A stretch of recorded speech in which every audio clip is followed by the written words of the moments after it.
my dad's side of the family for Thanksgiving.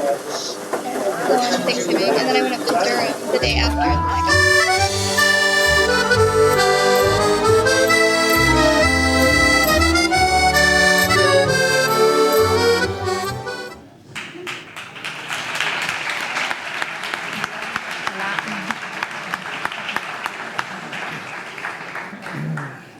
Hola, ¿se me oye? ¿Sí? No sé si decir buenos días o buenas tardes. Esto del brunch me descoloca un poco. ¿Qué se dice ahora? Buenas tardes. Pues buenas tardes a todos. Después del brunch, como sabéis, vamos a dar comienzo a una conversación entre, yo creo, unos profesionales también de otra parte del sector, que yo creo que es muy interesante, como vamos a ver, y que sigue un poco la línea de todo lo que hemos hablado esta mañana. Vamos a seguir hablando de personas, vamos a seguir hablando de equipos de trabajo, pero en este caso me he permitido intentar sumar de alguna manera la cantidad de empleados que mueven las tres empresas de los tres profesionales que tenemos aquí. ¿Y sabéis qué número de empleados estamos hablando? ¿Alguien tiene una idea? Miles. Estamos hablando casi de 12.500 personas que forman, seleccionan, trabajan y comparten empresa, comparten marca en muchos de los locales que Carlos, Enrique y Pablo trabajan en el día a día. Primero quiero presentarles, primero presento a Carlos, que es la persona que está más a la derecha mío. Carlos Tenorio es socio fundador de Foodbox y también es actualmente el presidente de Marcas de Restauración. Así es. Luego después nos cuentas un poco qué es lo que hacéis. Enrique Lezcano es el director corporativo de F&B de Meliá International y Pablo Arredondo, el director de operaciones en Tagliatella. Quizás igual, si queréis contarnos en medio minuto algo interesante del trabajo que hacéis en el día a día. ¿A qué dedicáis vosotros el día a día, por ejemplo? Bueno, buena pregunta. Muchas veces te vas a casa y diciendo, ¿y hoy qué he hecho? Pero has hecho, la verdad, que mucho. Bueno, por situarnos un poco, me decías, yo vengo con 16 años de experiencia en la restauración. Casi la viví desde que nací, porque soy hijo de restaurador y me crié en un bar de un pueblo, en este caso de Algeciras, y ahí ya mamé de alguna manera el negocio. Pero bueno, profesionalmente estoy desde hace 16 años. Con una empresa actualmente, Foodbox, es una multimarca de varias enseñas, Volapié, Santa Gloria, Papizza y más que menos. Tenemos en este momento unos 200 locales. Es una aventura que iniciamos hace casi 4 años y medio, con 70 y pico locales, y en algo más de 4 años lo hemos ya más que duplicado. Sois los jovencitos del sector. Somos jovencitos, en este momento sí. En este momento sí, por eso te digo que muchas veces entras en la dinámica esa de ir abriendo locales. Es una inercia casi ya para nosotros entrar en esa forma de clonar el negocio. La verdad es que el concepto de la marca en régimen de organizada o en régimen de franquicia, donde delegas además en los franquiciados buena parte de la responsabilidad justamente laboral, personal y tal, que es una de las grandes problemáticas, pues te facilita mucho el crecimiento. Y por la parte que también comentabas, presido desde hace algo más de un año la asociación llamada Marcas de Restauración, que engloba a 41 empresas que a su vez engloban a más de 90 marcas. Son básicamente todas las marcas que conocéis, que estamos en el mercado, que nos veis principalmente en centros comerciales, calles, etcétera. Eso que se llama el mundo de la franquicia, el mundo de la restauración comercial. Que hablábamos que tienen casi más de 200.000 empleados, ¿no? Sí, a nivel del conjunto de la asociación somos más de 200.000 empleados, más de 16.000 puntos de venta en España, con una facturación de 9.000 millones en el año 2018, según los datos del censo que manejamos. Como veis, pues también en Host nos gusta tener una mirada un poco diferente, ¿no? La atención a sala, la atención al cliente se puede hacer de muchas maneras. Lo que decíamos antes, se puede comer un viernes a la noche en un restaurante de alta gastronomía, pero todos también comemos los martes, ¿no? Y también dormimos, ¿no, Enrique? Sí. ¿Dormimos? Desayunamos, comemos y cenamos, ¿no? Pues bueno, yo vengo del sector de la hotelería, ¿no? Un factor muy importante, somos el 14,7% del Producto Interior Bruto y bueno, pues desde mi visión pues gestionamos cerca de 132 hoteles, lo que supone cerca de 250 puntos de venta.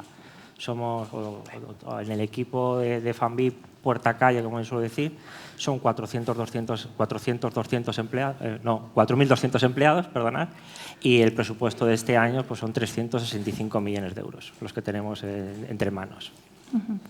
Muy bien, y Pablo nos da de comer comida italiana, creo, ¿no? Sí, nuestra empresa es un ejemplo de globalización, ¿no? Es una empresa que nació en Lleida, luego la compró como una empresa muy pequeñita, la compró un grupo de capital riesgo español, que a su vez se la vendió a un grupo polaco, que ha sido participada por un grupo mexicano. Y vendemos comida italiana en 236 puntos de venta en España, y entre propios y franquiciados, y somos unos 8.000 empleados. Así que, como veis, yo creo que solamente conociendo un poco por encima los currículums, yo creo que nos da para poder estar hablando no solo media hora, sino bastante más. Igual para romper el hielo, y como siempre lo dejamos al final y nunca hay tiempo, y viendo que 3 personas, ¿no? 3 profesionales tenemos aquí, y también viendo un poco lo que ha pasado en la mañana, sí que me gustaría saber si hay alguien que ya tiene alguna pregunta de esta que deberíamos responder sí o sí antes de empezar el debate, ¿vale? Porque si no, sé que os quedáis con las ganas. Y aquí hay alguien que ya ha levantado la mano, no sé si le podéis pasar. Así que es que yo creo que un poco siguiendo la conversación de la mañana puede ser interesante, ¿no? Ya tener algunos de los puntos interesantes que tengáis. Cuéntanos. Bueno, pues en primer lugar, gracias por darnos acceso a poder haceros preguntas y aprender de vosotros. A mí me interesa muchísimo en el aspecto de franquiciados y de dejar esa responsabilidad de vuestra misión y valores a un tercero.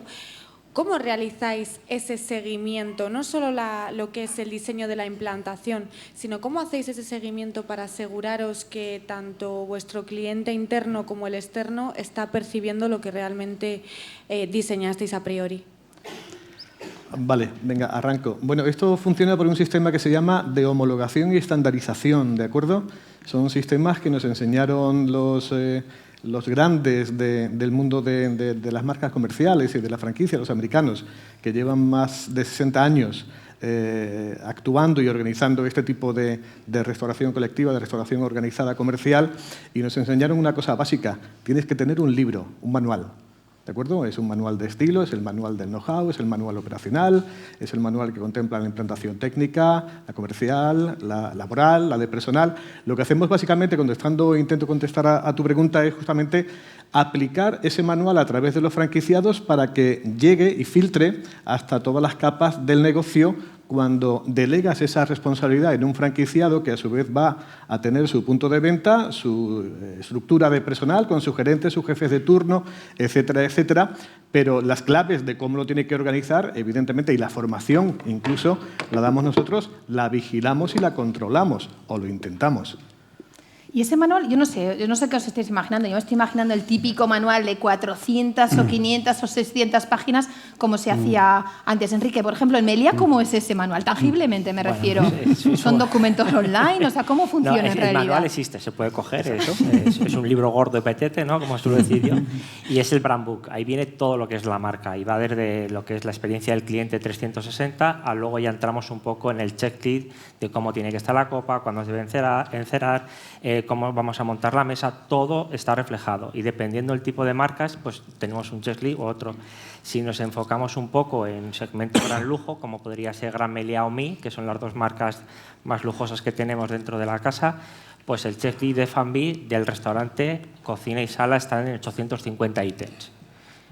Y luego si nos ponemos a marcas más económicas, como puede ser Sol, estamos en 300. Esto es un Excel, se hace, no se hace, responsable. Y a partir de ahí, pues el responsable de zona, o yo cuando superviso las unidades de negocio, vas revisando con el responsable de sala, director de Fambi o el propio director del hotel. Vamos a hacer un checklist de todo cómo está, el buffet, la música, las atenciones, el room service, y vas chequeando todo y al final pues da una puntuación, ¿no? Que es un poco una medida de tomar una decisión. Tienes un 60%, hay punto de mejoras, estás en un 90%, es muy bueno, pero tienes que tener una medida que se pueda medir, ¿no? Como digo yo, el Excel lo tiene que soportar con un dato para poder tomar decisiones sanas. O sea que, Pablo, por ejemplo, en el caso de los restaurantes italianos, ¿nos puedes poner algún ejemplo concreto de estos ítems concretos que, por ejemplo, vosotros valoráis específicamente? Nosotros, en primer lugar, sí que teníamos nuestro libro gordo de petete también, pero nos dimos cuenta que no hay nada como tener un libro para que nadie lo lea. con lo cual, sobre todo en la dinámica actual. Entonces nos hemos ya orientado hacia lo que son medios o plataformas digitales, ¿no? Tenemos los restaurantes llenos de tabletitas, todos con muchos colorines, muchas fotos, que bueno, abarcan tanto la parte de receta como la parte de estándares que hay que contemplar o no. Y luego, como control, efectivamente, tenemos una serie de elementos de control, son los típicos checklists. Es como los pilotos del avión, ¿no? Que tienes ahí tu checklist y tienes que ir pues bueno, revisando si se cumple o no se cumple. Eso lo hacemos también a nivel restaurantes propios como franquiciados, porque nosotros tenemos las dos, como la mayoría de las marcas, tenemos las dos vertientes. Entonces, pues utilizamos el mismo rasero para medir pues, el grado de cumplimiento de los estándares, ya sean de seguridad y higiene alimentaria, ya sean de confección de platos de cocina o ya sean de servicio en sala. Una de las cosas yo creo que igual nos planteamos todos es que probablemente el tipo de personal, ¿no?, que muchas veces vosotros contratáis, pues tiene unas características especiales que muchas veces igual no es tan sencillo o no han trabajado en el sector, etcétera. ¿Cómo hace uno en una empresa de vuestras características, que también la rotación es probablemente media, alta, mucho más grande incluso, ¿no?, que en un restaurante independiente? ¿Cómo se hace para que esa persona acabe entendiendo, ¿no?, la importancia del checklist, la importancia de todos estos temas estándares? ¿Qué procesos de formación o cómo funciona este tema? El secreto, si me permite, está un poco en establecer un sistema para personas estándar. Es decir, no podemos basar nuestra operación, en el caso de cadenas de restauración, en superprofesionales. Nos gustaría tener un equipo de Messis y grandes jugadores, pero al final tenemos gente con muy buena voluntad, con ganas de ganarse la vida o con ganas de complementar un salario. Entonces tenemos que el sistema es lo que complementa, digamos, esa ausencia de genialidad, en la que, pues bueno, a lo mejor en restaurantes de más alta gama es necesario tanto en la parte de back office, como decimos nosotros, back of the house, es decir, la cocina, como en la parte de sala. Entonces ahí el reto está en establecer un buen sistema y luego, efectivamente, encontrar los perfiles adecuados, que de verdad es ahí. Si lo otro es un reto, esto es mayor encontrar, porque al final terminamos contratando a lo mejor personas part-time que no quieren ser part-time. Y esa es la eterna, digamos, dicotomía que tenemos en la mayoría de las cadenas de restauración. Vosotros, por ejemplo, en Meliá, ¿cuánto puede durar el proceso de formación de una persona, ¿no?, que viene de cero e incorporarse a esta nueva cultura empresarial, a esta nueva forma de trabajar, etcétera? Pues la verdad que cuando hacemos los filtros, como tenemos tantas marcas, ya los vamos canalizando un poco hacia qué marca, este perfil es ideal para este tipo de hotel, este restaurante o otras unidades de negocio. Entonces, es la ventaja que tenemos, ¿no?, de tocar un poco la parte económica más bajita al gran lujo. Y gracias a los equipos de recursos humanos son los que nos apoyan a hacer esa cultura del servicio, ¿no? Es relativamente rápida. Tenemos la suerte de que, al ser una compañía con 60 años de historia, pues en cada unidad de negocio, en cada hotel, hay auténticos líderes del negocio y son un poco los que van ayudándonos a esa parte tan teórica a ponerla en pie, ¿no? Y es la parte fundamental del negocio, ¿no? Esta gente que lleva muchos años, que hablamos del checklist, pues es cierto, nadie lee. Nadie lee, y yo monto microvídeos, ¿no?, que los movemos por WhatsApp. Y estos, pues es muy rápido ver cómo gente que lleva muchos años no lee el libro gordo, no lo lee porque el Brandbook pesa mucho, hay que descargárselo, no tengo conexión, pero con esta herramienta de poderlo trasladar todo por WhatsApp, todo el mundo tiene WhatsApp, en todas las unidades de negocio hay el grupo de WhatsApp del maître, jefe de cocina, el grupo del desayuno, del restaurante, de los banquetes, y esas micropíldoras que hemos creado nosotros son muy rápidas. Y automáticamente estos líderes que están en la unidad de negocio hacen que ellos mismos fluya y es muy fácil. Bueno, fácil, es como todo, ¿no? Una cosa es la teoría y otra la práctica. Por complementar a mis colegas, os diría que este tipo de sistemas de restauración organizada ya se basa en que sabemos que la rotación va a ser muy alta, tremendamente alta, y los procedimientos que hemos ensayado y que mantenemos en vigor y en pie, vienen para formar a gente muy rápidamente de baja capacitación, ¿de acuerdo?, en procesos que sean fácilmente entendibles, que podamos en tiempo récord poder formarles. Por daros un dato, una empresa normal, tú me dirás vosotros en vuestras marcas, pero a un franquiciado se le suele formar en tienda en un proceso de 2 a 3 semanas, aprox, de media, y hay personal que también en 1 o 2 semanas, si trae algo de experiencia, puede perfectamente empezar a lidiar con una apertura. También es cierto que en las aperturas estamos con los equipos, digamos, más seniors, estamos apoyando esas aperturas y estamos durante los primeros días y de manera mantenida vigilando, controlando ese tipo de operación y de eficiencia. También hay que tener en cuenta una cosa. El tipo de restauración que nosotros movemos es de ticket medio relativamente bajo medio, no es alto, con lo cual también contamos con una pequeña ventaja y es que el cliente no va a ser tan exigente como lo va a ser en un restaurante, ¿de acuerdo? El cliente de una cadena de fast food o de un coffee o en autoservicio, ¿de acuerdo?, va a entender que el profesional que tiene por delante no cumpla quizá todas las expectativas de un restaurante de un nivel mucho mayor, obviamente. No sé si hay alguna otra pregunta o seguimos la conversación. Sí, por ahí también hay alguna otra pregunta. Sí.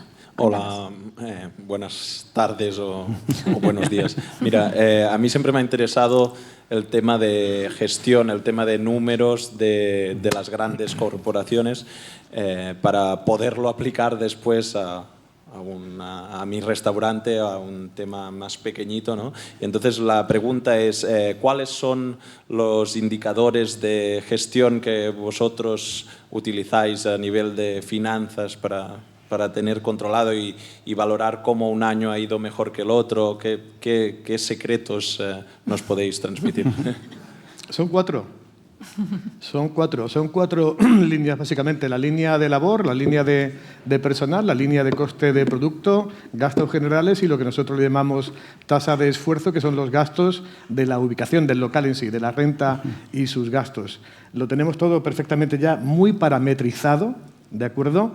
Hay ya, incluso te diría que pocas novedades en el sector respecto a cómo mejorar esto. Son procesos que ya los tenemos tan machacados, tan evaluados y trillados, que las variables principales yo creo que vienen fundamentalmente por la parte de labor, de personal. Estamos hablando durante todo el día, por cierto, enhorabuena porque estoy disfrutando como un marrano en su charco, escuchando las ponencias de esta mañana, porque te das cuenta que al otro lado de nuestra versión comercial de la restauración hay otra versión tremendamente personal, mucho más personalista, ¿de acuerdo? Mientras que nosotros en ese sentido, por los volúmenes que movemos, sí, tenemos que admitir que lo personal es importante, súper importante y tal, pero con las masas que movemos hay una cierta frialdad mayor, ¿no? Llevamos otra dinámica. Esas son las 4 líneas básicas de una cuenta de explotación.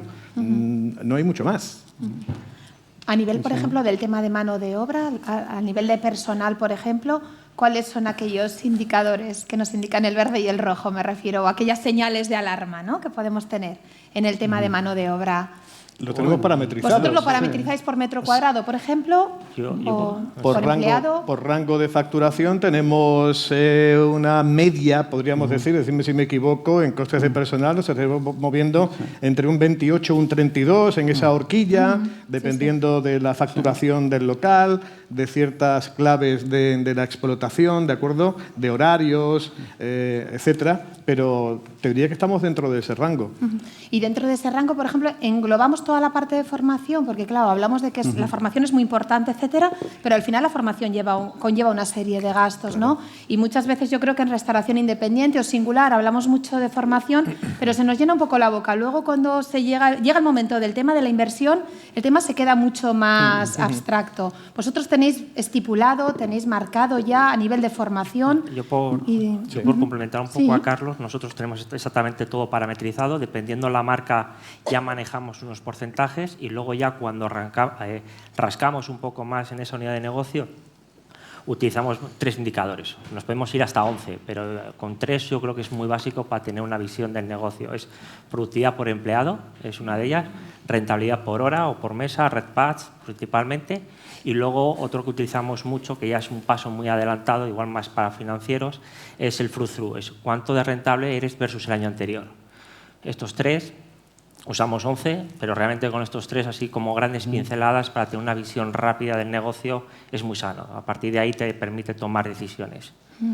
Y a nivel de formación, pues bueno, yo creo que soy, bueno, igual, ¿no? Porque colaboro aquí, me lo paso muy bien con vosotros y disfruto, pero sí me gasto parte de mi presupuesto en que la gente se forme. De hecho, llevamos ya 3 años colaborando con el Basque Culinary Center, en que todo el equipo, tanto de cocina como de sala, está 3 días aquí con vosotros, viendo una visión 360 grados, o sea, coctelería, sala, cocina, vanguardia, lo ven todo, es un supermáster concentrado, están aquí, tienen el compromiso luego de hacer como si fuera un paso más elevado de una gestión, lo habéis pasado muy bien, habéis estado 3 días aquí, nos hemos ido a comer, nos hemos ido a disfrutar de la noche, ahora tenéis el compromiso de llegar a vuestro hotel y cada uno se va con unos deberes. Oye, como ya conoces todos los hoteles, todos los puntos de venta, tú, Manolo, vas a hacerme un business case o un desarrollo del restaurante gastronómico. Tú me vas a hacer la parte teórica del buffet de desayunos. Se van todos con los deberes y a los 3 meses y medio, 2, les junto a todos otra vez en Madrid, que es donde tengo la oficina, y lo tienen que defender como si fuera un máster. Y bueno, pues eso luego lleva una bonificación. O sea, entonces es un reto muy sano a nivel de formación. Esto es una de las cosas que hago, ¿no? Les hacemos muchísima formación porque creo que para tener un turismo de calidad hay que tener muy buenas bases. Si no, pues bueno, vivimos del sol, somos un motor, somos la segunda potencia más fuerte en facturación del mundo, pero si no hay formación se nos irá cayendo el negocio y tendremos un problema entre todos. Y creo que es obligación de todos. Y, por ejemplo, en Tagliatella, porque una cosa es formación a nivel de checklist, de estandarización, pero ¿cómo transmites en ese periodo tan corto lo que es la cultura? La marca, ¿no? Te quiero decir, vosotros tenéis una marca potente, una marca que se conoce, una marca que se quiere dentro de lo que es el sector. ¿Cómo haces para transmitir eso, ¿no? Ese poder que tiene vuestra marca, por ejemplo, en este entorno que estamos hablando, que es tan cambiante, tan poco estable como muchos de los que conocemos? Ese es en realidad uno de los mayores retos que tenemos, derivado de la escala. Cuando éramos pequeños era bastante fácil transmitir. ¿Por qué? Porque cada restaurante tenía el líder, había muy poquitos restaurantes, entonces la transmisión, no del know-how técnico, sino de esa filosofía, esos valores, esa cultura de empresa, es más pues, casi familiar, ¿no? Cuando ya te empiezas a expandir vía franquicias, vía también restaurantes propios. Nosotros somos 2/3 partes franquiciados, 1/3 parte restaurantes propios ahora mismo. Pues realmente es un gran reto. ¿Y cómo lo hacemos? Pues bueno, invertimos también, al igual que dice Enrique, una gran parte de nuestro presupuesto que va dentro del coste de personal, una parte específica para personal, a base de programas para distintos niveles. No es lo mismo formar un camarero o un ayudante de sala part-time, que trabaja con nosotros los fines de semana, que a uno que va a ser nuestro, lo que llamamos jefe de cocina, que es la columna vertebral de cocina y probablemente sea un full-time, o al equipo gerencial, que son los líderes de cada restaurante. Entonces, para cada nivel hay unos procesos formativos y una escala determinada, ¿no? Que luego cada uno tiene que aplicar. Y nosotros hacemos pues, bueno, nuestras mediciones, ¿no? Y todo esto está muy influido, como lo ha dicho antes Carlos, es mucho know-how, mucho método anglosajón, concretamente norteamericano. La mayoría de las cadenas de restauración hoy día tienen una fuerte influencia en todos los procesos, estándares, cuentas de resultados, cómo se estructuran, ratios, basado en, pues bueno, en el modelo modelo que hemos aplicado, hemos ido aplicando. ¿Hay alguna otra pregunta? La formación, por cierto, yo diría que es el cuento de nunca acabar. Tenemos que estar formando a nuestros formadores para convencerles de que no bajen los brazos, porque es una continua y continuada labor de formación. Una manera, o por lo menos cada maestro tiene su librillo, una manera práctica cuando tienes centenares o miles de locales repartidos por la geografía, es concentrarte en formar, por ejemplo, casi todos lo hacemos, fundamentalmente, bueno, cuando es tienda propia, evidentemente bajo tus estructuras. Cuando es tienda franquiciada, manteniendo siempre muy afín contigo, uno, al franquiciado, que es el que ha invertido y es el primer interesado en que su negocio le funcione y lo haga rentable, y nos basamos mucho en los gerentes principales que tiene cada establecimiento. Y hacemos que este sea especialmente incentivado y sea de él, de quien dependa directamente esa formación ad hoc específica de esa gente que, os digo, está continuamente rotando, entrando, saliendo, y ya te digo, es el cuento de nunca acabar. En procesos también no dejaría de decir algo en la línea del perfeccionamiento continuo que nos está llegando, y es ya la aplicación a niveles de costes de personal de la inteligencia artificial. ¿De acuerdo? En estos momentos, los turnos de nuestros restaurantes los hace ya un ordenador, el teórico. ¿De acuerdo? Utiliza algoritmos en función de costes, de ventas, de tramos de ventas, etcétera, etcétera, y te da el turno ideal. Es decir, estamos llegando ya a perfeccionar inclusive ese nivel de eficiencia en costes. Sí, ese era también uno de los temas que teníamos aquí. Ahora vamos con la otra pregunta, el tema de la tecnología, ¿no? De cómo estábamos, todos hablamos mucho de digitalización de nuestros negocios, etcétera, pero eso, quería también, otra de las preguntas era eso, ¿qué estabais haciendo concretamente, específicamente, pues solucionando una de las necesidades, ¿no?, más importantes que tiene un gerente de un pequeño restaurante, que es hacer los turnos. Hacer los turnos, ¿no? Es una de las grandes comeduras, quebraderos de cabeza que podemos tener todos, ¿no? Entonces vosotros ya estáis utilizando... Estamos utilizando ya software específico de inteligencia artificial para la confección del turno ideal. A partir del turno ideal que hace la máquina, evidentemente entra la labor personal del gerente y aplicar ya un cierto raciocinio personal y humano sobre ese turno algorítmicamente perfecto. Sí, sí, sí. A nivel, por ejemplo, de tiempos de esperas, etcétera, ¿se está utilizando de alguna manera algún proceso diferente a lo que se está haciendo ahora? Porque también suele ser otro de los problemas, ¿no? Necesidades que solemos tener. ¿Cómo hacer que el cliente tenga la sensación al menos de que está esperando menos, ¿no? Todos conocemos más los trucos offline, pero a nivel de, no sé, a nivel de temas de digitalización, ¿estáis trabajando en eso o conocéis alguna experiencia? No lo sé, yo no conozco, simplemente es porque vosotros estáis mucho más al día en el mercado de... Yo creo que nuestro tipo, al menos en el casual dining o el quick service y tal, los tiempos de espera para nosotros es que no son un concepto que yo utilice, todo lo contrario, lo que trabajamos es en la máxima y alta rotación posible, en ser muy rápidos, ¿vale? Justamente para no provocar esos tiempos de espera que se dan en la restauración, digamos, clásica, tradicional. Sí que hay iniciativas ahora muy ligadas a, pues, con sensores y a través de los móviles que nos lo dicen todo, y se lo dicen todo a quien, pues bueno, al señor Google o al de turno, ¿no? Entonces sí que hay tecnología ahora que empieza a estar a disposición de, oye, ¿cuánta gente tienes en la cola y cuánto tiempo está esperando? De cara a ver si se puede agilizar pues esa rotación de mesas que mencionaba Carlos. Al final los restaurantes tienen una capacidad. La capacidad, bueno, la gente va a disfrutar. Nosotros en la cadena de restauración lo que sí intentamos es juntar lo que es conveniencia y ocio a un precio asequible para un gran sector de la población. Y bueno, todo el tema de tiempos de espera, pues la verdad, todo el mundo ha pasado por un centro comercial donde ve una cola en un particular concepto, ¿no? Pues bueno, al final es un tema casi más de capacidad del restaurante o que esté bien dimensionado en cuanto a plantilla, personal y demás, para que pueda rotar y que ese tiempo disminuya, ¿no? Y comercialmente te interesa tener cola. Sí, sí. Atrae más gente la cola. En el sector de hotelería siempre habéis ido un paso también por delante del sector de restauración, ¿no? A nivel de temas de yield management, etcétera, que yo creo que también hemos aprendido mucho de vosotros, yo creo. Vosotros, por ejemplo, en Melia, te quiero decir, a nivel de procesos de digitalización relacionados con el tema de atención al cliente, de personal, etcétera, ¿cuáles son los últimos retos en los que estáis? Bueno, pues ahora mismo estamos un poco también trabajando el tema de la inteligencia artificial para todo el tema de hacer las plantillas ideales. También estamos trabajando con otro software de residuos cero. Nos dice cuánta comida generamos y cuánta va a la basura, y luego el programa nos dice por familias lo que hemos generado de más y cuánto dinero nos ha supuesto. Esto está mejorando de una forma muy sana también a la cuenta de resultados.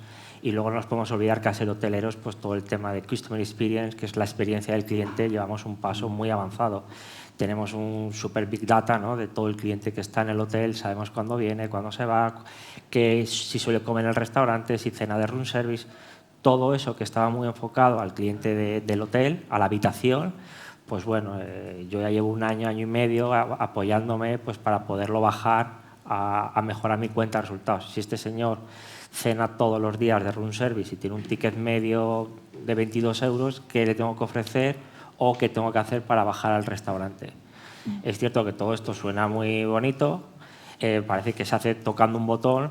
No, lleva muchas horitas de sueño para poder llegar a una minoría, y solamente me centro en algunos hoteles. O sea, no somos capaces todavía de bajarlo, pero sí que es cierto que a nivel hotelero en las habitaciones lo tenemos muy, muy, muy trillado, porque sabemos que este cliente le gusta dormir viendo el mar o viendo la montaña, le gusta los pisos, la planta 1, le gusta la planta 5, sabemos si utiliza el gimnasio, o sea, se sabe todo. O sea, una vez que ustedes pisáis un hotel, estáis como Google. Os tenemos robotizados en todo momento. Sabemos muchas cosas que es cierto, como dice Google, hay que hacerlo ahora rentable o mejorar la experiencia. No solo es hacer rentable, porque si yo sé que a un cliente mío le gusta desayunar a las 12 un tipo de pan tostado, pues es adelantarme a la situación. Eso no me cuesta dinero, ya lo tengo. Simplemente es ofrecer el servicio. Y esto, bueno, somos hoteleros, pero hay muchos de vosotros en vuestros restaurantes utilizaréis plataformas de reserva.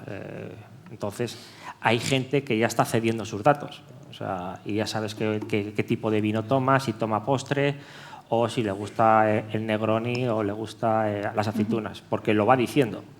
Entonces, es muy fácil más que perder el tiempo en estudiar a cada cliente que entra a ese restaurante. Y la información es gratis. Sí, es una ventaja, ¿no? Te quiero decir, antes la única forma de conocer al consumidor era preguntándole u observándole, y ahora la forma también es que ellos mismos nos ceden los datos de alguna manera, ¿no? Gustosos encima si somos capaces de diseñar un servicio mucho más personalizado, ¿no? Así que vosotros ya estáis empleándolo, si me permitís, el año pasado, en un estudio que me tocó realizaron conmigo en Estados Unidos, en la Universidad de Harvard, yo cedí un montón de datos. Me gusta esto, disfruto con esto, y no le di mayor importancia. Esto lo subieron a una plataforma tipo El Tenedor, muy potente en Estados Unidos, y cada vez que reservaba yo con mi nombre, ya venía un camarero y me lo ofrecía. Decía, ¿pero cómo lo sabe? Claro, esto es real. Te espían. Me decía, ¿pero cómo saben que me gusta esto? Y tal. Entonces, claro, esa información estaba. Simplemente había que coger el jefe de sala, cuando había hecho la reserva, ticaba, decía, mira, estos son los gustos, es de España, le gusta esto, y me lo facilitaban. Claro, la satisfacción era muy buena, muy buena. Tecnología existe muchísima y está viniendo. El mundo asiático, que básicamente es nativo digital, ¿de acuerdo?, está viviendo y haciendo consumo plenamente basado en tecnología digital, ¿de acuerdo? Aquí eso son todavía tendencias, están llegando poco a poco, poder hacer pedidos antes de llegar al restaurante y tal, poco a poco. Pero tecnología la hay. Lo veis cercano, mucha, me refiero. Sí. En 5 años va a haber un gran cambio. Sí, está ahí. ¿Cuántos años? Si nos ponemos a hablar de la robótica y de la robotización, ahí está, y ya es una realidad, ¿de acuerdo? Aquí todavía lo vemos un poquito a largo plazo, parece todavía ciencia ficción un poco y tal, pero en el caso de China va adelantadísima en ese proceso de la robotización en restauración en concreto. Sí. ¿Había alguna pregunta por ahí? Sí. No sé si hemos contestado, hemos salido de la conversación por donde estabais. No. Hola, ¿no? Buenas tardes. Cuéntanos.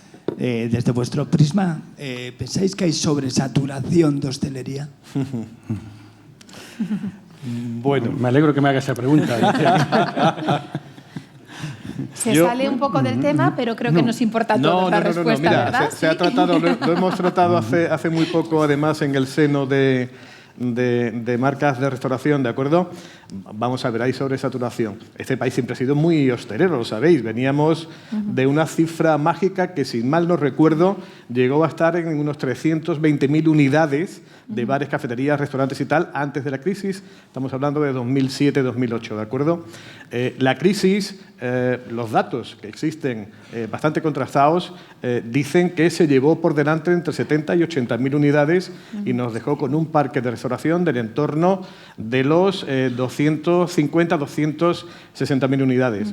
Desde que esto empezó a levantar vuelo en 2015, nos hemos vuelto locos. O sea, hemos salido a la calle, a nosotros, los fondos de inversiones, los grupos industriales y tal, nos han puesto pasta, mucha pasta, para captar cuota de mercado.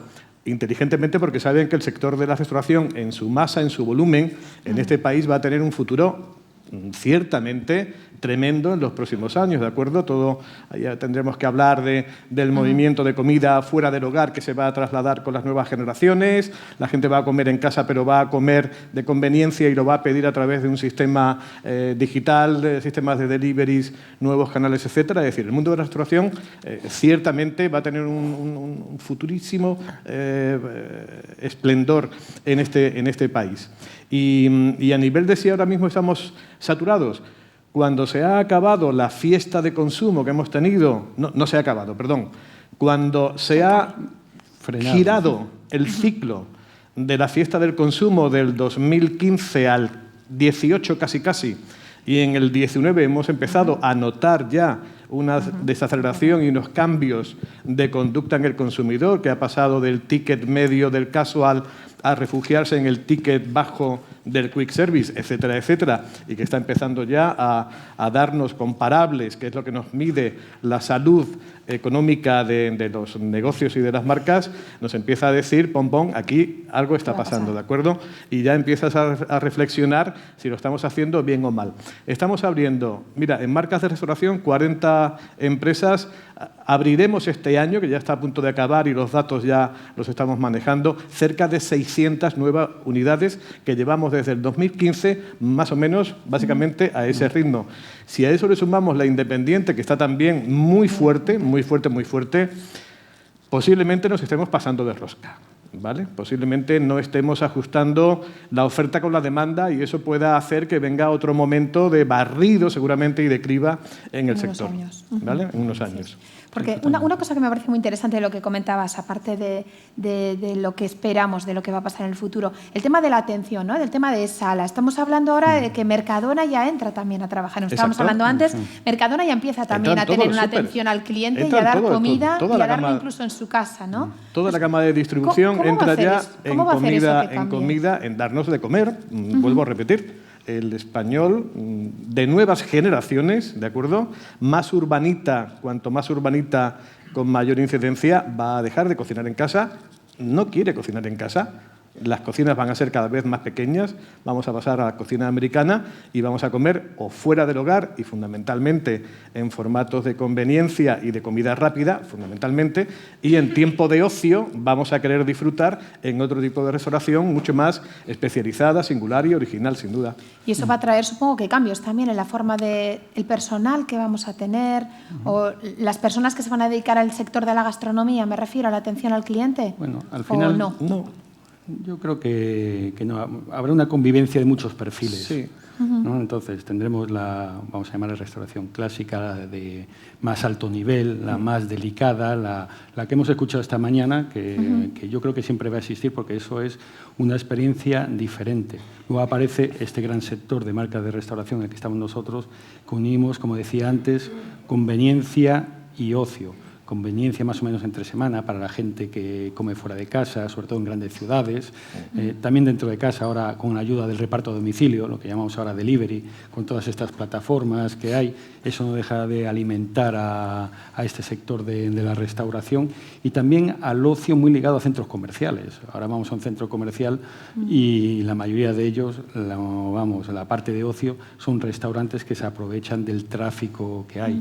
Por tanto, yo creo que van a convivir en varios niveles y dentro de eso habrá sitio para todo tipo de perfiles, ¿no? Tanto en la sala como en la cocina. Es cierto que nosotros a nivel sala, pues bueno, tenemos, dado las curvas de demanda que tenemos, es decir, nosotros, como yo digo, en 4 turnos, bueno, sí, en 4 turnos, viernes por la noche, sábado entero y domingo a mediodía, tenemos cerca del 60% de la facturación. 60 largo, eso quiere decir muchas manos, en momentos muy cortos, es decir, porque al final todos queremos comer entre las 2 y las 4 de la tarde. En zonas turísticas, gracias a Dios, empezamos a las 12 con los extranjeros y terminamos a las 5 o 6 de la tarde con los nacionales, ¿no? Pero al final son entre 2 horas y media, 3, tanto por la mañana como por la noche, que necesitamos mucha mano de obra, muy específica, ¿no? Y que siga unos estándares. Hay sitio, como digo, yo creo que para todas las... para todos los niveles y para todos los perfiles. Yo creo que hemos hablado de varios segmentos. Hay un dato en este sentido que ilustra mucho lo que estamos hablando y es un dato, os voy a poner el extremo, ¿vale? Reino Unido, comida fuera del hogar, 76%, el restante come en casa, ¿de acuerdo? En España es justamente al contrario, pero el giro que estamos dando es para hacernos en ese sentido muchísimo más europeos. Sí. Y simplemente el último elemento igual de los que hemos hablado de los segmentos de consumidor que comentábamos era de los momentos, igual nos falta hablar un poco del turismo.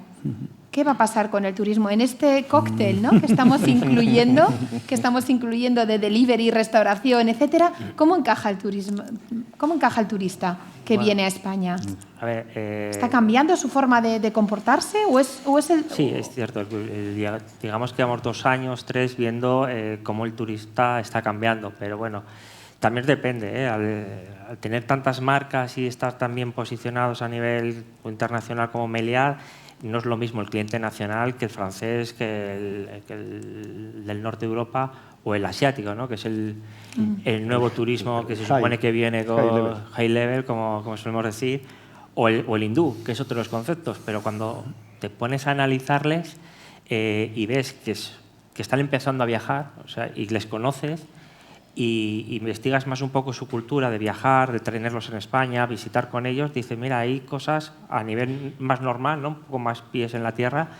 Dice, el chino, simplemente poder tener un pasaporte ya es un lujo.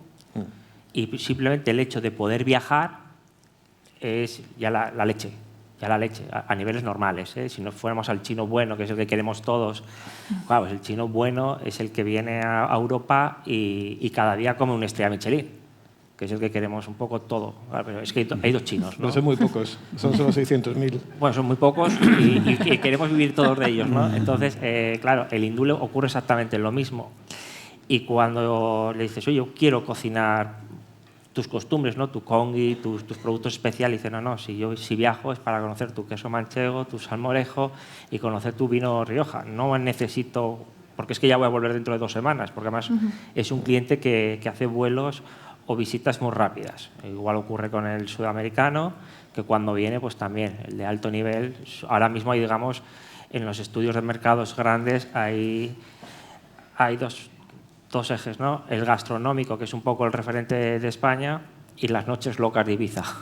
Vamos a hacer la ruta de David Guetta, ¿no? Estos son los 2 grandes turismos que vemos ahora mismo en la zona del Mediterráneo, ¿no? Que es un poco la que yo más controlo por la posición que tengo. Y luego pues está el más bajito, que pues bueno, a mí me funciona mucho la versión del todo incluido, ¿no? Llego sabiendo lo que voy a pagar durante una semana, toda la familia, 600 euros, y del hotel no salgo. Es que no quiero saber, es que no tengo dinero para saber lo que hay alrededor. O sea, es un cliente cautivo, ¿no? El sur le llaman el de las 3 P's. Playa, paseo y pipas. Exacto. Bueno, de las pipas no lo sabía. Bueno, ya veis que cada uno segmentamos al consumidor, ¿no? En función de un montón de momentos y de que aquellos si comen jamón o comen pipa.